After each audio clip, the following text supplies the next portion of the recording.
everyone, welcome to my channel. So our next topic of real number is revisiting irrational number. Revisiting irrational number में आप क्या पढ़ोगे? आप proof करोगे root p is irrational where p is a prime. आपको कुछ examples जो rational proof करने हैं और एक थ्योरम हम पढ़ेंगे. तो देखो वो क्या पढ़ेंगे. Root p is irrational where p is prime. सबसे पहले हम एक थ्योरम पढ़ते हैं. तो देखो थ्योरम क्या है हमारे पास कि let p be a prime number. Let p be a prime number if p divide a square then p also divides a where a is positive integer. आपको ये क्या करनी है, थ्योरम है जिसे हमें प्रूफ करना है. क्या बोला है कि p क्या एक प्राइम नंबर है. यदि उन्होंने बोला कि इफ p डिवाइड करेगा a स्क्वायर को, if p divides a square then also p divides a. ये थ्योरम हमें प्रूफ करनी है. तो देखो कैसे करेंगे proof. Let the prime factorisation of a. तो हमारे पास क्या है, let the prime factorisation of a. वो आपके पास क्या आएगा, देखो a is equals to p1 p2 up to so on pn where p1 p2 and pn are primes. क्या है, आपने प्राइम फैक्टराइजेशन में से a की ली तो a आपके पास क्या है p1 p2 एंड pn. ये चीज़ हमने क्या कर ली, लेट की है. ये सब क्या है हमारे पास प्राइम है. p1 p2 एंड pn आपके पास क्या है, प्राइम है. नेक्स्ट आपके पास क्या है कि a स्क्वायर. a स्क्वायर में आप क्या लोगे, a आपके पास क्या है p1 p2 sorry up to so on pn p1 p2 up to so on pn. तो आपके पास ये क्या बनेगा, p1 का स्क्वायर p2 का square up to so on pn का square. So now we are given p divides a square from the fundamental theorem of arithmetic जो हमने हमारे फर्स्ट पार्ट में पढ़ी है. फंडामेंटल थ्योरम ऑफ अर्थमेटिक, उससे क्या प्रूव करते हैं हम. देखो कि जो आपका p है, p is one of the prime factor of a square. जो क्या है p है वो आपका is one of the prime factor of a square. So uniqueness part of fundamental theorem of arithmetic. जो क्या है कि हमने फंडामेंटल थ्योरम जो ऑफ अर्थमेटिक के बारे में पढ़ा था, तो उसमें हमने ये चीज़ रियलाइज़ करी थी कि जो आपका प्राइम फैक्टर होता है ए स्क्वायर, जो आपके पास ए स्क्वायर होता है वो क्या होता है आपके पास are also p1 p2 and so on p1. So जो आपके पास जो p है, p is one of p1 p2 and up to so on pn. तो जो ये है इसलिए क्योंकि अगर ये चीज़ है तो इससे ये चीज़ हो जाएगा सेंस, क्योंकि जो आपके पास a है वो क्या होता है p1 p2 up to so pn and divides a. जो आपके पास क्या करेगा, प्राइम नंबर किसको डिवाइड करेंगे, आपके पास a को. तो हमने ये चीज़ प्रूफ कर दी कि आपके पास क्या था कि अगर p a स्क्वायर को डिवाइड करा तो आपके पास p किसको भी डिवाइड करेगा, a को भी डिवाइड करेगा. तो एक एग्जाम्पल के थ्रू देखते हैं. देखो कैसे देखेंगे.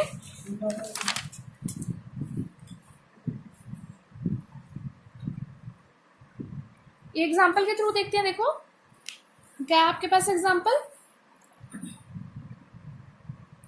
Proof that root 3. आपको प्रूफ क्या करना है कि रूट 3 इज इरेशनल. आपको ये चीज़ क्या करनी है, प्रूफ करनी है. तो देखो कैसे प्रूफ करेंगे. सॉल्यूशन हमने लेट कर लिया कि √3 क्या है आपके पास, रेशनल है, √3 इज रेशनल, आप इसको लेट कर लो।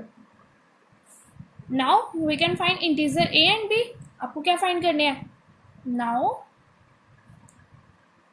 We can find integer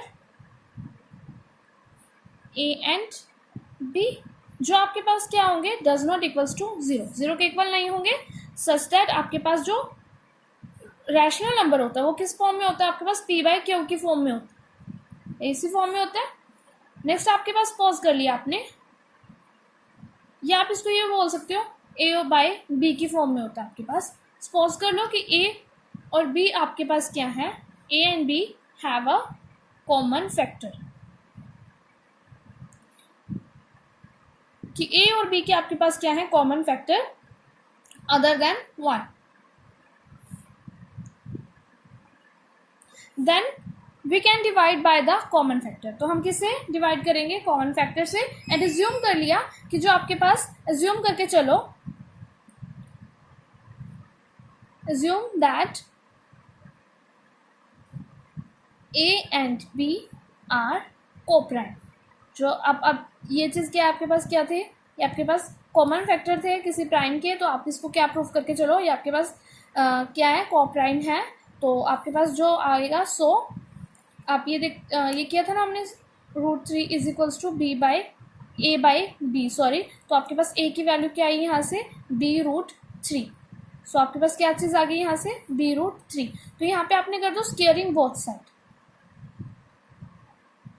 squaring both side, तो आपके पास क्या आ जाएगा, a² is equals to b², 3b², आपके पास ये चीज़ बनेगी।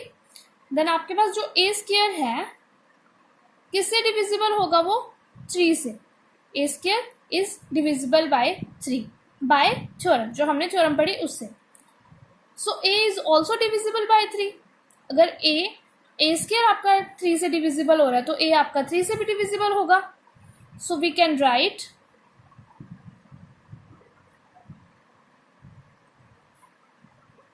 a is equals to 3c for some integer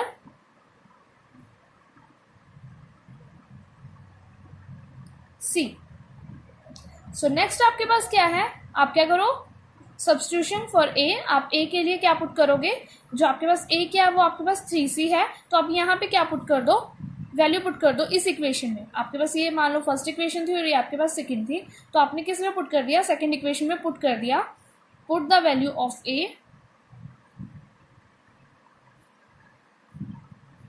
in equation second. तो आपके पास a² था यहाँ पे इज इक्वल्स टू 3b² था, तो a की वैल्यू आपने क्या फाइंड की कि 3c है, क्योंकि क्या है, a² आपका 3 को भी डिवाइड कर सकता है, a भी आपका मतलब जो a² है वो 3 से भी डिवाइड हो सकता है और a भी आपका 3 से डिवाइड हो सकता है। तो आपके पास जो a है वो किसके इक्वल आ जाएगा, 3c के, किसी इंटीजर c के लिए। तो यहाँ पे आप लिखोगे 9c² is equals to 3b², then आपके पास क्या होगा, ये 9c² by 3 is equals to b², then आपके पास क्या आ जाएगा, ये आ जाएगा 3c² is equals to b², आपके पास ये चीज़ आ जाएगी। तो इसका मतलब क्या है कि जो b² है आपका वो किसको डिवाइड करेगा, वो किससे डिविजिबल है, 3 से है, तो b भी आपका 3 से डिविजिबल होगा। तो आपने ये देखो कि जो आपने थ्योरम पढ़ी, आपने जो अभी पीछे मैंने थ्योरम पढ़ाई, उससे आपके पास क्या हो रहा है, जो आपके पास p है वो क्या आपके पास 3 है, वो a को भी डिवाइड कर रहा है, a² को भी डिवाइड कर रहा है, और a यानी कि जो आपका a² है वो भी किससे डिविजिबल है, 3 से, और a भी आपके पास क्या है, 3 से डिविजिबल है। सिमिलरली आपके पास जो b² है वो भी 3 से डिविजिबल, और b भी आपके पास क्या है, 3 से डिविजिबल है। देयरफॉर इसे हम ये चीज बता सकते हैं कि देयरफॉर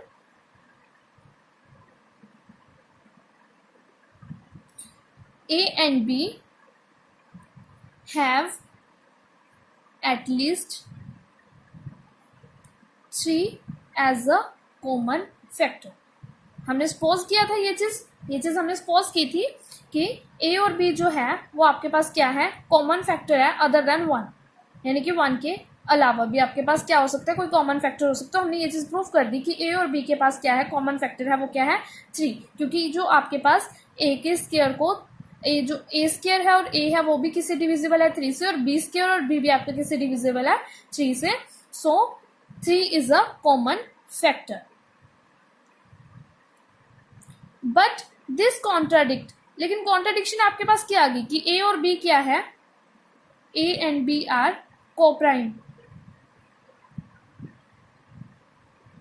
तो ये कॉन्ट्रडिक्शन आपके पास क्या है, किस वजह से है, क्योंकि आपके पास जो इनकरेक्ट अजम्पशन लेके चले हो आप, क्योंकि आपने क्या किया था, आपके पास कॉन्ट्रडिक्शन इसी वजह से आ रही है। नेक्स्ट आपके पास जो ए और बी क्या है कोप्राइम है, ये क्या आपके पास कॉन्ट्रडिक्शन है, ये क्या आ गया आपके पास कॉन्ट्राडिक्शन की ऐसा नहीं है, ए और बी आपके पास जो है वो कोप्राइम नहीं है। तो ये कॉन्ट्रडिक्शन है वो किस वजह से आई, वो आपके पास इस वजह से आई क्योंकि आपने क्या एज्यूम किया था, क्या लेट करके चले थे कि √3 क्या है, रेशनल है, बट √3 क्या है आपके पास इरेशनल है। इसी वजह से आपके पास क्या है कॉन्ट्राडिक्शन। तो आपके पास ये आपका कंक्लूजन क्या निकला कि √3 इज इरेशनल। आप इरेशनल प्रूव करने के लिए रेशनल लेके चले थे ना, तो वो क्या है, यही कॉन्ट्रडिक्शन आ गई कि ए और बी आपके पास कोप्राइम क्यों नहीं है, क्योंकि आपके पास √3 क्या है रेशनल, जो आप लेके चले थे वो क्या है गलत है। तो √3 आपके पास क्या है इरेशनल। सो नेक्स्ट आपके पास क्या है अब rational number and their decimal expansion. So next topic आपके पास क्या है, देखो नेक्स्ट टॉपिक आपके पास क्या है, नेक्स्ट टॉपिक आपके पास क्या है, revisiting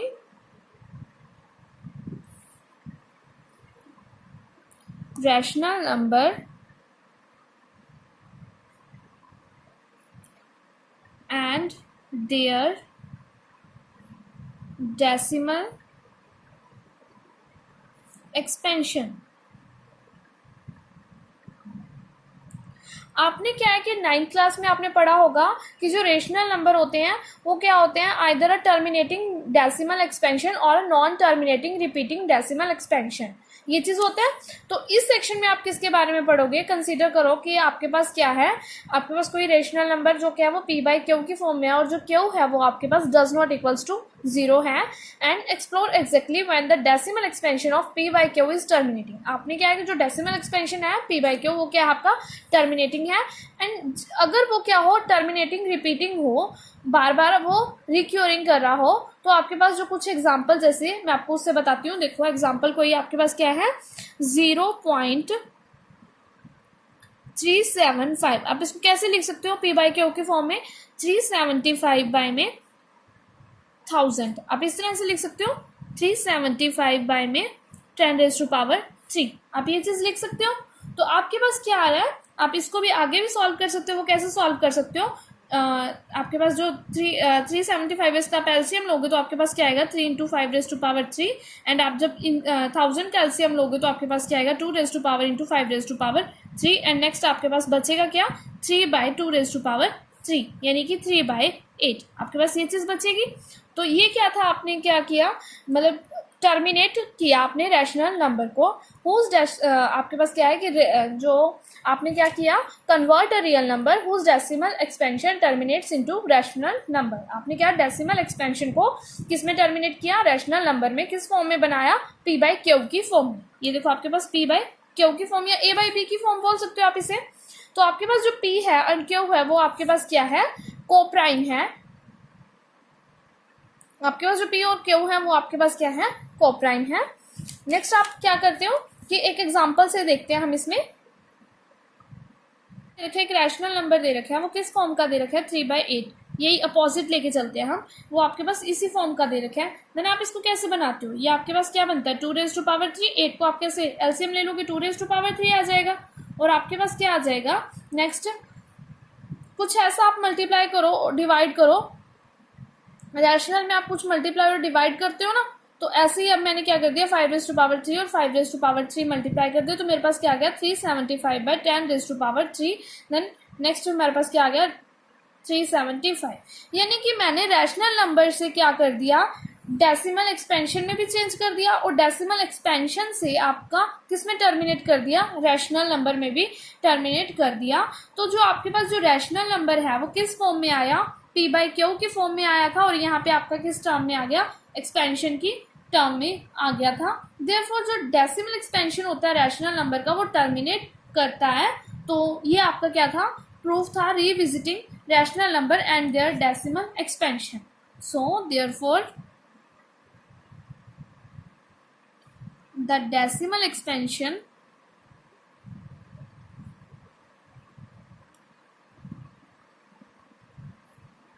of such a rational number terminates।